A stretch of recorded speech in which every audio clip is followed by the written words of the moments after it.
నిన్న ఒక incident June 18వ తేదీ జగనన్న వెళ్తున్న కాన్వాయ్లో ఒక మనిషి చనిపోయాడు అని చెప్పి ఈ రోజు ఏదైతే చెప్తున్నారో అది జూన్ 18వ రోజు ఎస్పీ గారి ఇంటర్వ్యూ చూసినా ప్రెస్ నోట్ చూసినా మీకు అర్థమవుతుంది.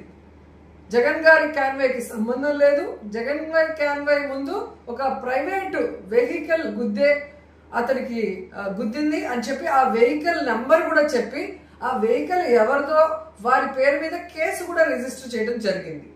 కానీ జూన్ 22వ తేదీకి అది ఎలా జగన్మోహన్ రెడ్డి గారి కారు అయింది, జగన్మోహన్ రెడ్డి గారు మానవత్వం లేకుండా మనిషిని తొక్కించిపోయాడు అని చెప్పి అదే ఎస్పీ గారితో మాట్లాడించడం అనేది ఇక్కడ ప్రజలు గమనిస్తున్నారు అన్న విషయాన్ని చంద్రబాబు నాయుడు లోకేష్ గారు తెలుసుకోవాలి.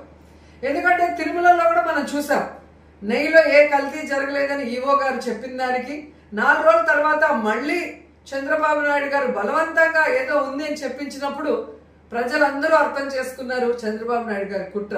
సో ఇక్కడ కూడా అదే, జగన్మోహన్ రెడ్డి గారిని ఎలాగైనా కేసు పెట్టి ఇరికించాలి అనుకుంటున్నారు.